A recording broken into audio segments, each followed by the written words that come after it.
Hello, मैं चेतनलाल रेगड़ से आचार्य समाजशास्त्र राजकीय महाविद्यालय साहपुरा, जिला भिलवाड़ा। मैं आज आपको बीए पार्ट फर्स्ट का द्वितीय प्रश्न पत्र समाजशास्त्र के अंतर्गत विविधता में एकता के संदर्भ में हम चर्चा करेंगे।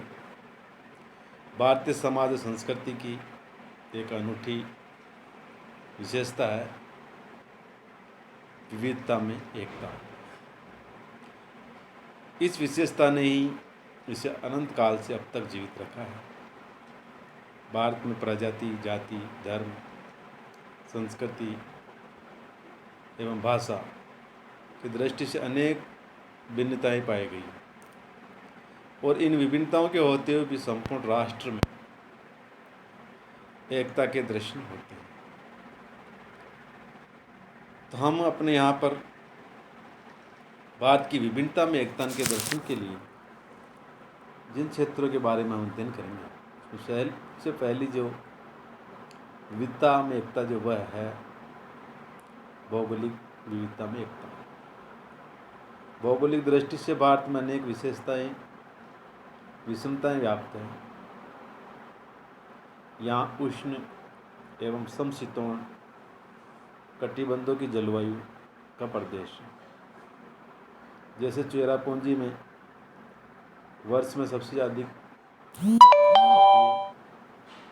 तो दूसरी तरफ राजस्थान के थार के मरुस्थल में भी बहुत कम वर्षा होती है। जहाँ एक तरफ घने उपजाऊ तो कहीं कम उपजाऊ वाले यहाँ के प्रदेश देखे जा सकते हैं।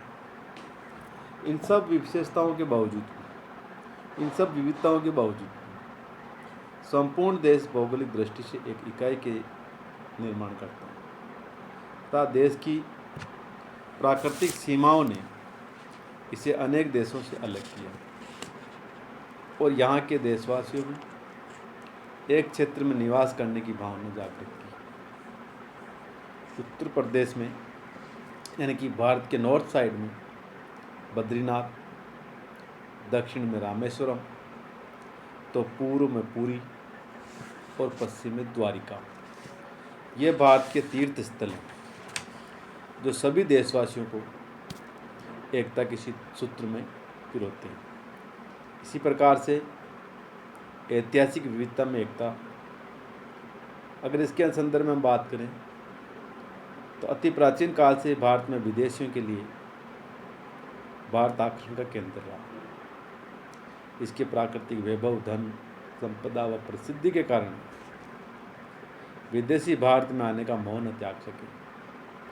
परिणाम स्वरूप विदेशी लोग यहाँ पर येन केन प्रकार भारत में आए और आते रहे।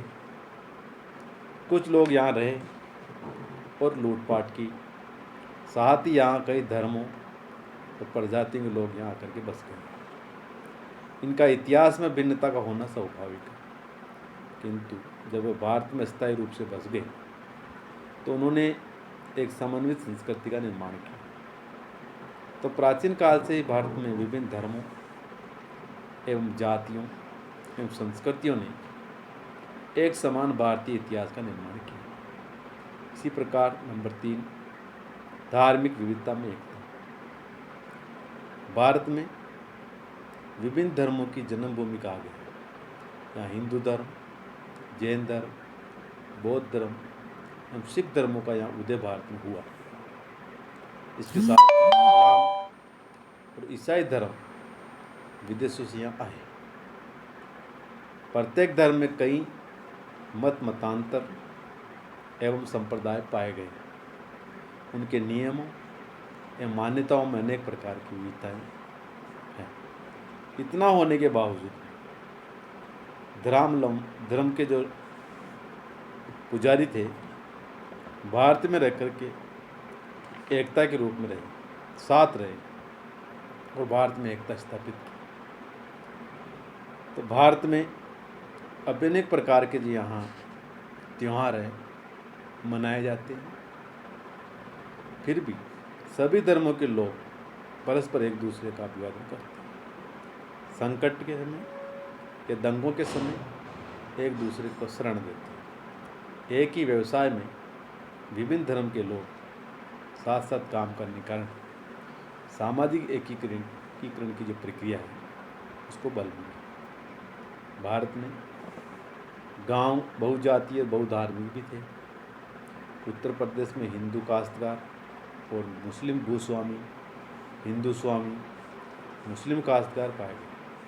कर्नाटक में भी कुछ बड़े हिंदू जो थे वो भूस्वामी काश्तकार के रूप में, नौकर मुसलमान के रूप में, कई जगह मुसलमान जमींदारों के रूप में, तो कई नौकर हिंदू के रूप में।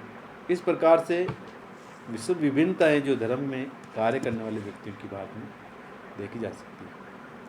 किंतु आज संपूर्ण भारत में विभिन्न समुदाय के लोगों के फैलाव और उसके द्वारा अपनाए गए विभिन्न आर्थिक कारण भी सामाजिक एकीकरण की प्रक्रिया को बल मिला। नंबर 4, सामाजिक सांस्कृतिक विविधता में एकता। भारत में विभिन्न क्षेत्रों में निवास करने वाले लोगों के परिवारों में विवाह रीति रिवाजों, वस्त्र शैली आदि में पर्याप्त विभिन्नता पाई गई। इसके बावजूद भी प्राचीन काल से ही भारत की सामाजिक संरचना एवं संस्कृति में एकता के दर्शन होते हैं।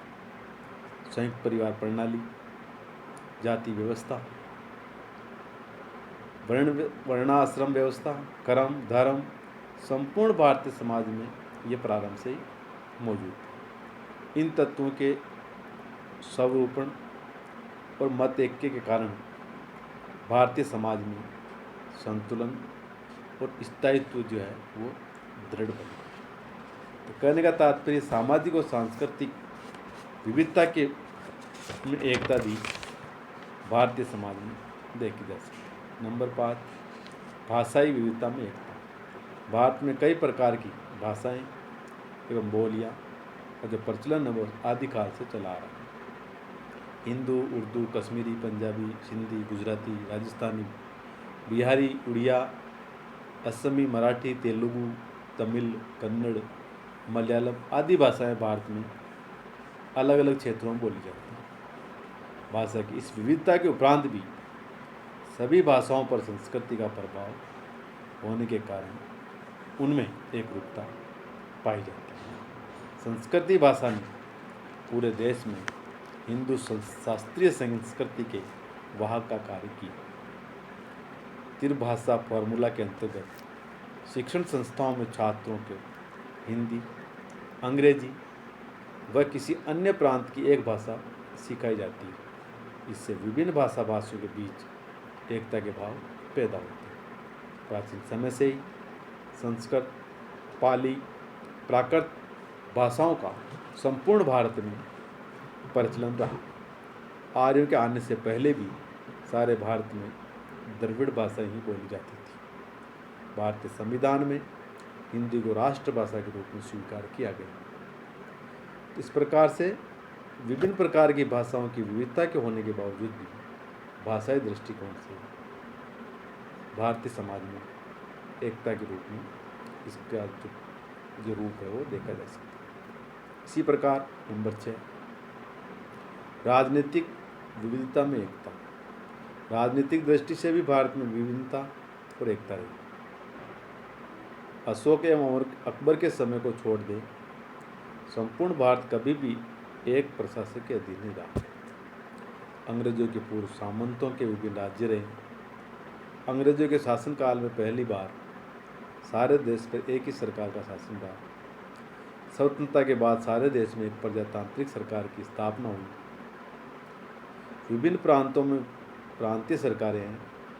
दूसरी ओर प्रांतों ने मिल करके भारतीय संघ का निर्माण किया।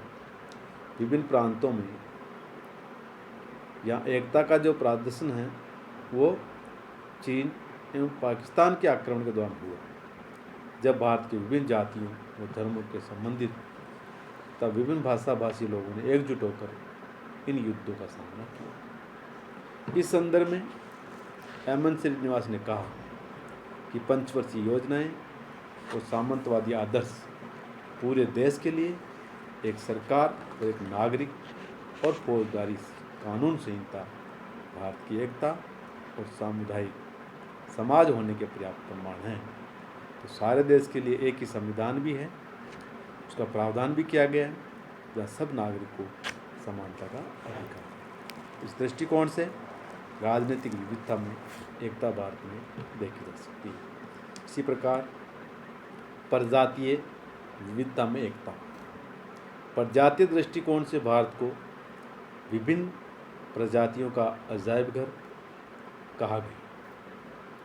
यहाँ विश्व की प्रमुख जो प्रजातियाँ हैं, श्वेत, पीली और काली, और उनके द्वारा जो उपशाखाओं के जो लोग हैं वो यहाँ पर रहे। उत्तर भारत में आर्य प्रजाति का, तो दक्षिण भारत में द्रविड़ प्रजाति का बाहुल्य रहा। प्रजाति भिन्नता होने पर भी अमेरिका और अफ्रीका की भांति यहाँ कभी प्रजाति संघर्ष या टकराव की स्थिति नहीं रही, बल्कि उनमें परस्पर सद्भाव और सहयोग रहा है। तो इस प्रकार से विभिन्न प्रजातियों का मिश्रण जो है वो भारतीय समाज की विशेषता में देखा जा सकता है। इसी प्रकार नंबर 8, जातीय विविधता में एकता। जाति व्यवस्था के अंतर्गत भारत में विभिन्न प्रकार की जातियां पाई जाती हैं। जाति व्यवस्था एक खंडात्मक संरचना है जिसमें अनेक उपजातियां शामिल हैं। तो प्रत्येक खंड की अपनी विशेषताएं हैं, रीति रिवाज हैं, प्रथाएं हैं। तो इन सब विशेषताओं, इन सब विभिन्नताओं के होने के बावजूद भी सभी जातियों में कई समानताएं पाई जाती हैं। विभिन्न जातियों के बीच जो पाए जाने वाली पारस्परिक निर्भरता ने ही जातियों को एकता के सूत्र में पिरोने का कार्य किया है। इसी प्रकार नंबर 8, मानसिक विविधता में एकता। भारतीय देश विभिन्न धर्मों, जातियों व भाषाओं का देश है। इस देश में विभिन्न संस्कृतियों का आश्चर्यजनक संगम हुआ। प्रत्येक संस्कृति, भाषा और धर्म की अपनी विशेषताएं होती हैं जो व्यक्ति की मानसिक रूप से उसको प्रभावित करती है।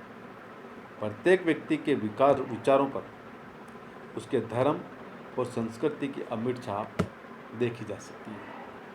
तो इन विभिन्न संस्कृतियों और धर्मों वाले देश में मानसिक विविधता का पाया जाना स्वाभाविक है, परंतु इस विविधता में भी हमें एकता के दर्शन होते हैं। मानसिक एकता में एक राष्ट्रीय मन के निर्माण को स्थिति पाई जाती है। इस प्रकार से हम कह सकते हैं कि भारतीय समाज में विविधताओं का देश है और विविधताओं के होते हुए भी भारतीय समाज में एकता के रूप में हम उसको देखी जा सकती है। तो भारत में विविधता की एकता के संदर्भ में ये सारी बातें शामिल की। धन्यवाद। Thank you.